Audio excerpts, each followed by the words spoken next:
Hai semuanya, selamat datang di Maheswari Channel.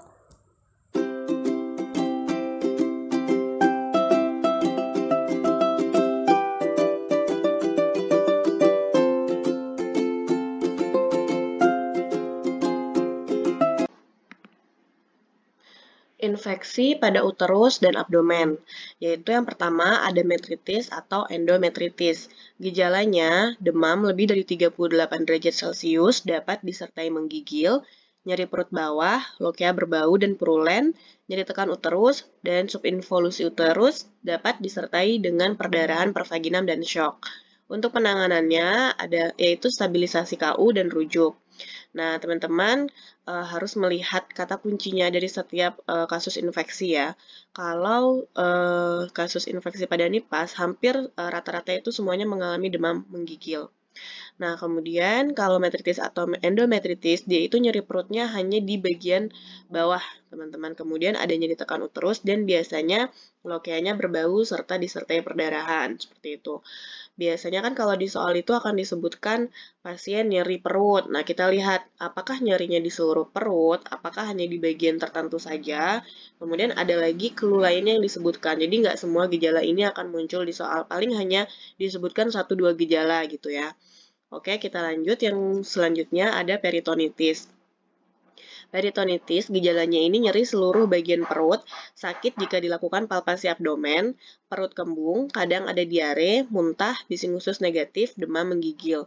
Penanganannya stabilisasi KU, kemudian rujuk. Nah, beda dengan metritis atau endometritis tadi, kalau endometritis itu nyeri perutnya hanya di bagian bawah, kalau peritonitis itu seluruh bagian perut ya. Kemudian peritonitis ini tidak disertai dengan perdarahan atau lokea yang berbau dan purulen. Nah, oke kita lanjut. Abses pelvis, gejalanya nyeri perut bawah dan kembung, kemudian demam tinggi menggigil, nyeri tekan uterus, respon buruk terhadap antibiotika, pembengkakan pada adnexa atau cavum Douglas, fungsi cavum Douglas berupa pus. Penanganannya stabilisasi KU, kemudian rujuk. Untuk abses pelvis, teman-teman cukup lihat di kalimat adanya pembengkakan pada cavum Douglas atau tidak. Seperti itu ya, karena itu udah menjadi ciri khas dari adanya abses pelvis.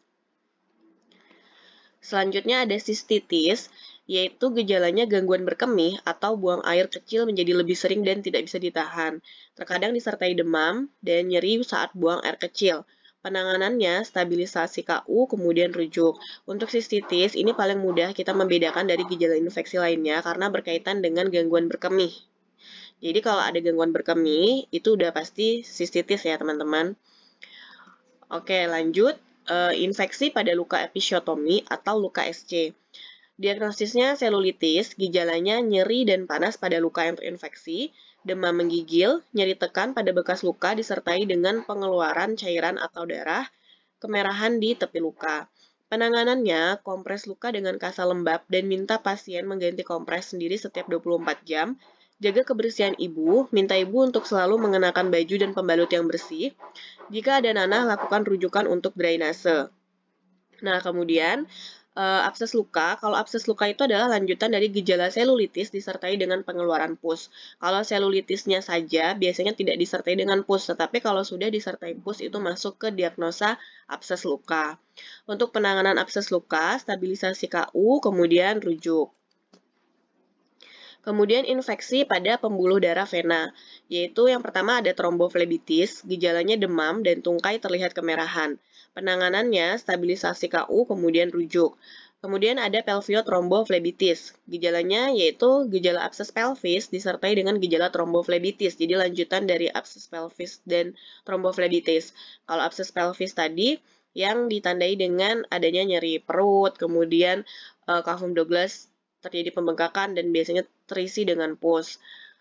Untuk penanganannya, stabilisasi KU, rujuk, dan anjurkan ibu untuk berbaring dengan posisi kaki lebih tinggi.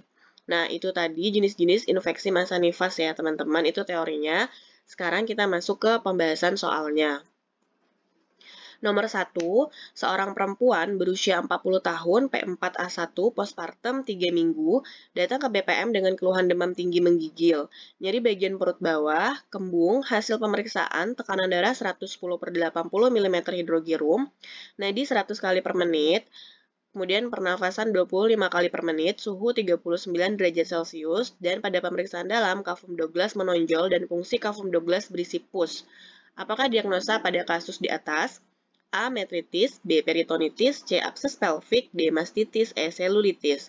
Nah, kita lihat kata kuncinya di sini demam, menggigil, jadi perut bagian bawah, kembung, kemudian suhunya tinggi, dan kafum Douglasnya menonjol, serta fungsi kafum Douglas berisi pus. Berarti ini udah jelas mengarah kepada diagnosa abses pelvik.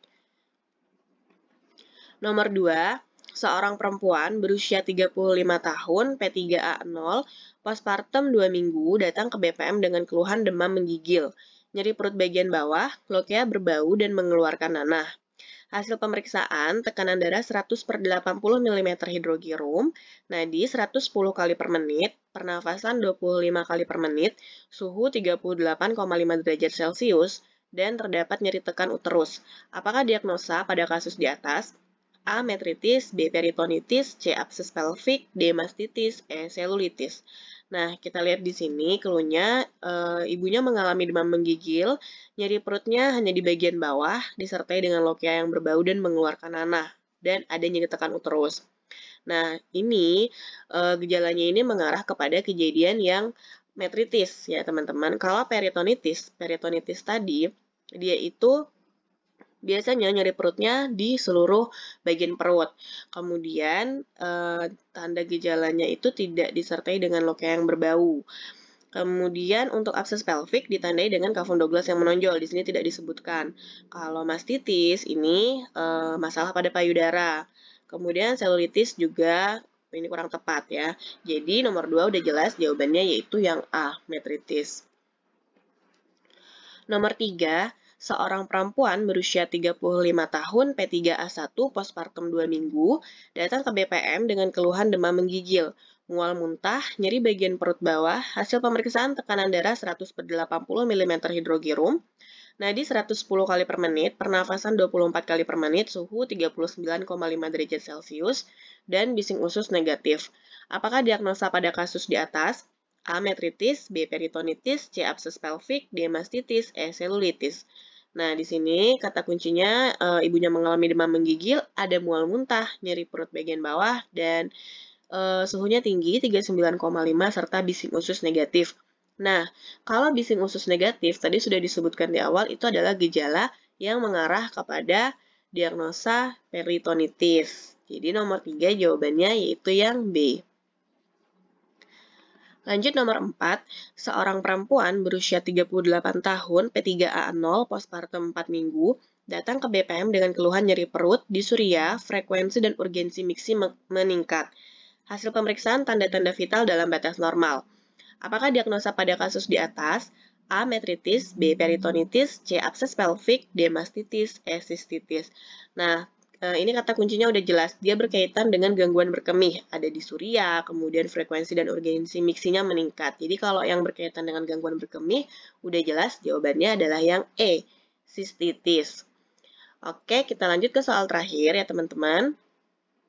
Seorang perempuan usia 40 tahun, postpartum 3 minggu, melahirkan datang ke BPM mengeluh nyeri pada tungkai dan dari hasil pemeriksaan diperoleh suhunya 39 derajat Celcius. Homan sign positif, apakah diagnosa pada kasus di atas?